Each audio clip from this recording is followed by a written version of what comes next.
Welcome back to the deep dive. I always get excited when we get to explore a piece of history. And today, well, we're going way back, almost 100 years, to crack open the very first issue of Weird Tales magazine from March 1923. Yeah, it really is a time capsule, isn't it? Not just for the stories themselves, but for what they tell us about the anxieties and fascinations of the time. I mean, what did weird even mean to people back then, just a few years after the upheaval of World War I? Right. Was it pure escapism? Or were these stories reflecting deeper anxieties bubbling beneath the surface? It's almost like holding a mirror up to the past. Speaking of which, we've got a stack of original stories from this very first issue, everything from ghost stories and creepy creatures to mysterious deaths and even a serialized novel. And it's not just fiction either. The magazine has this variety show feel with sections for odd facts, strange happenings, and even those captivating advertisements from the era, like a glimpse into a world trying to figure itself out after a global conflict. Oh, those ads are pure gold. I found one that just cracked me up. A guy named W.E. Pence from Chehalis, Washington, boasting about how an electrician course landed him a sweet $750 a month. Not too shabby for 1923, right? Hmm. Seems like everyone was looking for opportunities and a chance at a better life back then. Exactly. That sense of self-improvement, of striving for something more, was definitely in the air.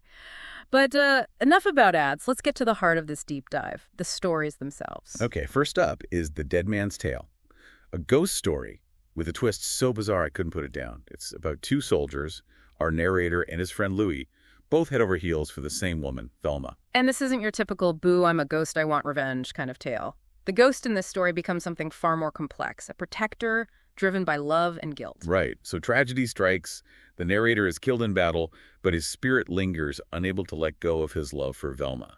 And get this, he ends up possessing Louis's body, hoping to win her over. Talk about a messed up love triangle, right? But it gets even more twisted. In a fit of possessed rage, he accidentally shoots Velma, and that's when the story takes this fascinating turn. Oh, I know, I was on the edge of my seat. Suddenly, he's consumed by guilt and this warped sense of responsibility. He's desperate to atone for his actions, and it leads him down this path of medical experimentation, using Louis's knowledge to try and save Velma's life. I think it speaks to a larger cultural fascination with the boundaries of identity and the very nature of the soul. Imagine it, inhabiting another's body, taking on their guilt, their desires. It's a question that was likely echoing in the minds of many readers, especially after the war, where so many identities were lost or reshaped. It's so much more than just a creepy ghost story, isn't it? You're left pondering life, death, and the power of love, even beyond the grave. It makes you wonder, how much of ourselves do we carry with us after we're gone? Exactly. And that's the beauty of these early weird tales. They might seem simple on the surface, but they're often exploring profound themes that resonate across time. Speaking of unsettling things, let's move on to a story that really made my skin crawl. Ooze. Get ready for abandoned properties, strange experiments, and a monster that lives up to its name. This one is a classic creature feature with a healthy dose of suspense and gruesome imagery. And it plays into a very specific fear that was prevalent in the early 20th century, the fear of scientific progress gone wrong. Okay, so picture this. You're in Alabama, standing before a dilapidated mansion ominously dubbed Dead House. It was once owned by a scientist, John Corliss Cranmer, who vanished under mysterious circumstances. And of course, local rumors are swirling. It's like the story unfolds like an investigation, right? The narrator piecing together the events through whispers and the unsettling evidence left behind, leading to a horrifying discovery. Cranmer was obsessed with amoebas, obsessed with creating a giant one. And let's just say things didn't go according to plan. It's like something out of Nightmare. The creature escapes, leaving behind a trail of gruesome deaths and, you guessed it, ooze. And the descriptions. Ugh.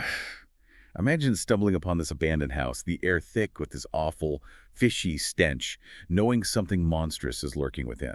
It taps into that primal fear of the unknown, of something that defies our understanding of nature, and even more so, the fear that our own advancements could turn against us. And think about it, this was a time when discoveries in microbiology were exploding, leading to both wonder and a fear of microscopic threats. Oh, absolutely. Diseases like the Spanish flu were still fresh in people's minds, and this idea of a microscopic organism becoming a monstrous, uncontrollable force was probably terrifyingly real for them. Right. Okay, I think I need to move on before I never want to see an amoeba again. Perhaps a serialized novel is a good change of pace. Let's dive into The Thing of a Thousand Shapes. Now, this is where the weird truly gets cranked up a notch. Ooh, yes. We're thrown headfirst into a mystery with a young man investigating his uncle's death, which at first glance seems pretty straightforward, right? He receives a telegram, "Uncle Jim, dead of heart failure, come at once." But something feels deeply wrong. And that feeling intensifies when he sees his uncle's body. There's something off about it, something that makes him blurt out he's not dead. Of course, everyone dismisses it as shock. But then things take a turn for the uncanny. Right. A bat-like creature starts appearing in the house, almost like a phantom, flitting in and out of sight. It's as if reality itself is starting to warp and twist. And the mystery deepens when he finds his uncle's casket draped in a white sheet, which then starts moving on its own, as if something is underneath. Talk about a cliffhanger. Ugh, I know. I was dying to know what was under that sheet. Unfortunately, that's where this issue leaves us, but it's safe to say things are about to get a lot weirder in the next installment. It's brilliantly paced, don't you think? Starting with this seemingly ordinary death and then slowly peeling back the layers of reality to reveal something truly strange beneath. It's like the author Edgar Franklin is playing with our expectations, making us question what we can trust and what's truly real. Totally. And that sense of unease, that feeling of something lurking just beyond our understanding, it was probably very real for people in the 1920s. They had just witnessed a world war, technologies were rapidly advancing, and I think there was a sense that the old ways were crumbling and something new, perhaps even monstrous, was emerging. It makes you wonder if those anxieties are shaping the very nature of weird fiction. But before we get too philosophical, we've got more weird tales to uncover. Next up, a story that's as chilling as its title, Hark! The Rattle. Ooh, yes. This one dives into the dark side of human nature, but in a way that's specific to a genre we call Southern Gothic. It often uses the setting of the American South, in this case the Florida Everglades, to explore themes of decay, isolation, and the grotesque. It's not ghosts or monsters we're dealing with here, but a fear of transformation, of something primal and unsettling taking root within ourselves. The story follows two friends, Jerry and Red Roan, venturing into the wilds of the Everglades. It starts as a classic adventure, but quickly takes a dark turn when Red is bitten by a venomous snake. And it's not just the physical effects of the venom that are horrifying. It triggers a transformation in Roan, warping him into something monstrous, almost snake-like. The descriptions are truly chilling. His features become distorted, his skin takes on this reptilian texture, and his movements are described as serpentine.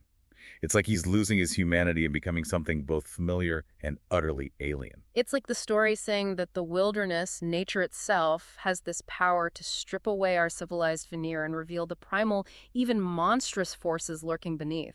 Absolutely. And I think that idea would have been especially potent in the 1920s, a time when people were grappling with the horrors of war and the rapid pace of societal change. It's as if they were asking themselves, what separates us from the beasts? What happens when those boundaries are blurred? It's a question that still haunts us today, isn't it? What happens when we lose control, when something primal takes over? But let's not dwell on that too long. We still got a whole stack of weird tales to explore. You know, it's fascinating how these stories use transformation as a way to explore our fears, whether it's a literal change like in Hark! The Rattle, or a more psychological one. But I think we need a change of pace. How about something a little creepy and maybe even a bit funny? The Ghoul and the Corpse comes to mind. Oh, that's a great one. It's a brilliant blend of horror and dark humor, perfectly capturing that unsettling fascination with the ancient past that was emerging at the time. We have this prospector, Chris Bonner, who stumbles upon something truly extraordinary while searching for gold in the Alaskan wilderness. It's like, I love how he tells a story like he's just chatting with a friend, downplaying the sheer weirdness of it all. He's like, oh yeah, found a prehistoric man frozen in a glacier. No big deal. But of course, it has a big deal. This isn't just some ancient skeleton. It's a perfectly preserved corpse, frozen in time. Bonner's initial reaction is pure scientific curiosity. He's thinking about the historical significance, how this could rewrite our understanding of human evolution. Yeah. You can almost picture him, this rough-and-tumble prospector suddenly turned amateur archaeologist. But then things take a decidedly creepy turn. Oh, I know. Yeah. He brings the corpse back to his tiny shack, props it up against the wall. And that's when the reality of the situation starts to sink in. The isolation of the setting really amplifies the tension, doesn't it? It's just Bonner, the endless Alaskan night, and this increasingly unsettling presence. The boundaries between the past and present are starting to blur, and his mind starts playing tricks on him. Exactly. He starts to believe the corpse is moving. Its eyes are following him. He even thinks he hears it making noises, like it's coming back to life. It's a brilliant exploration of paranoia and how isolation can warp our perceptions. Is the corpse actually animated, or is Bonner just losing his grip on reality? The story cleverly leaves that question open, adding to the unsettling atmosphere, and I think it speaks to a larger anxiety about the past encroaching on the present. Remember, this was a time when archaeological discoveries were challenging long-held beliefs about human history. Right, people were coming face to face with the immensity of time, with the realization that we are just a blip in the grand scheme of things. It's both fascinating and terrifying. And I think stories like The Ghoul and the Corpse captured that perfectly. Plus, who doesn't love a story with a good dose of dark humor? The ending is just perfect. Darkly comedic and kind of disturbing. It's a reminder that sometimes the most terrifying discoveries are the ones that challenge our understanding of reality, of what we think we know about the world. But let's shift gears a bit and delve into a tale that's pure pulp adventure with a supernatural twist. The Ghost Guard. Oh, I do love a good Prison Break story, and this one had me hooked from the start. It's got all the classic elements, tough guards, hardened criminals, and the constant tension of confinement. But then the ghost enters the picture, and everything takes on a whole new layer of intrigue. What I find interesting is how the story plays with our expectations of a prison setting. We're so used to focusing on the physical barriers, the bars, the walls. But in The Ghost Guard, the real confinement is emotional, the lingering guilt, and the weight of past actions. The story centers on Asa Shores, a guard who takes his job very seriously. He sees all prisoners as criminals, nothing more, nothing less. But his worldview is challenged when he's assigned to Old Tower Number 3, a guard post that's rumored to be haunted. And the haunting is tied to a tragic event from Asa's past. His former friend, Malcolm Halsey, was a prisoner who attempted a daring escape and was shot and killed in the process. Now, Asa doesn't believe in ghosts, but then strange things start happening at the tower, things he can't explain. He hears noises, sees flickering lights, and even feels a presence nearby. It's like Halsey's ghost is trying to communicate with him, perhaps seeking some kind of resolution or closure. And all of this is happening while Asa is trying to maintain order in a volatile prison environment. Talk about pressure. It's a clever way to bring the supernatural element into the heart of the prison's reality. It's no longer just about physical confinement, but about the psychological and emotional imprisonment that can linger even after death. It's a wild ride, full of action and suspense. But it's also a story that makes you think about the power of the past, how events and relationships can continue to haunt us long after they're over. It also raises questions about guilt and responsibility. Did Asa play a role in Halsey's demise? Is he haunted by that guilt, or is it Halsey seeking some kind of reckoning? It's those layers of complexity that make these early weird tales so fascinating. Okay, I think we need something a little more eerie and atmospheric to balance out the action of The Ghost Guard. How about The Closing And? Excellent choice. This one is a masterclass in slow burn suspense. It plays with the classic haunted house trope, but it's less about jump scares and more about the creeping dread, the feeling that something is deeply wrong with the very fabric of reality. The story revolves around two sisters who are left alone in their inherited house while their mother is away. The house is ancient with a dark history that starts to seep into their reality. There's this sense of unease right from the start, like the house itself is a character, exuding an aura of menace. The setting is so crucial in this story. It's described as solitary and forbidding, surrounded by trees that seem to shrink from its touch. It's almost as if the house is isolated not just physically, but also from the natural order of things. And the younger sister, nicknamed Goosey, is especially sensitive to this. She claims to hear ghostly footsteps, feel a presence, and it's like her innocence makes her more susceptible to the house's influence. The sisters try to brush off their fears, but then things start to happen. Objects move on their own, blood stains appear on the floor, shadows take on human-like forms. The events escalate each night, becoming increasingly terrifying, and the sisters are trapped, knowing that something malevolent is at play, but unable to escape its grip. What makes this story so effective is the way it plays with psychological horror. It's not about gore or monsters jumping out from the shadows. It's about the slow, creeping realization that their safe haven, this house that should be filled with family memories, has become a prison, a place of growing darkness. And the ending, I won't give it away, but let's just say the closing hand of the title takes on a chillingly literal meaning. It leaves you with this lingering sense of unease, a feeling that even in the places we consider most safe, darkness can find a way to take hold. This one definitely stayed with me. It's a reminder that the past can have a powerful grip on our present, and that sometimes the most terrifying things are the ones we can't see or explain. Speaking of unexplainable things, let's dive into a story that's as weird as its title, The Unknown Beast. This story takes us to the Louisiana Bayou, a setting rich with atmosphere and folklore, which adds a whole other layer to the weird. We're dealing with a mysterious creature that's terrorizing a small community, leaving behind a trail of gruesome deaths. It's like a classic monster movie setup, but with this Southern Gothic twist that makes it so much more unsettling. We have the isolated community, the whispers of a creature lurking in the shadows, and the growing fear that something truly monstrous is at play. The story begins with a series of deaths, each victim bearing strange, unexplainable wounds. There's a sense of confusion, a lack of understanding about what kind of creature could inflict such damage. And of course, the rumors start flying. Some believe it's a giant alligator, others a wildcat, or even a mythical creature from the depths of the bayou. It's that blend of reality and folklore that adds to the story's chilling atmosphere. It plays on our primal fear of the unknown. And the bayou, with its murky waters and tangled vegetation, becomes a symbol of that fear, a place where the boundaries between the natural and the supernatural are easily blurred. Right. And then we're introduced to Ed Hardin, a deputy sheriff known for his bravery and skills as a hunter. He's called in to investigate the deaths and, if possible, stop the creature before it claims another victim. He's our classic tough guy, skeptical of the rumors but determined to get to the bottom of things. He ventures into the swamp, armed and ready for a confrontation, but what he encounters is beyond anything he could have imagined. The creature's true nature is revealed in a terrifying encounter, and let's just say, it's a creature that defies easy categorization, blending elements of the familiar and the utterly alien. It's a nightmare brought to life. The story doesn't shy away from the gruesome details, which only adds to the horror. The creature's attacks are brutal, highlighting its sheer power and the fear it instills in the community.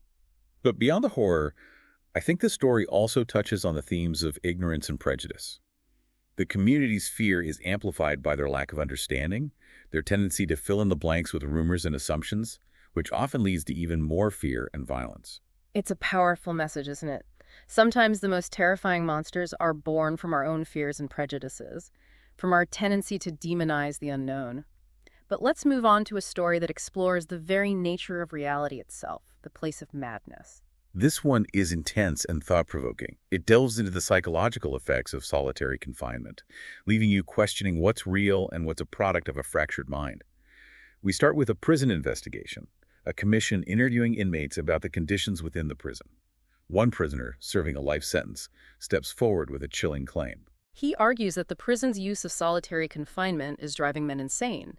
He describes the psychological torment of isolation, the darkness, the silence, the feeling that one's mind is unraveling. And his words have a powerful impact on one member of the commission, a physician named Blaylock.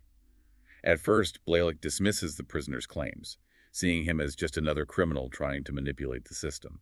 But then a strange turn of events leads to Blaylock himself experiencing solitary confinement.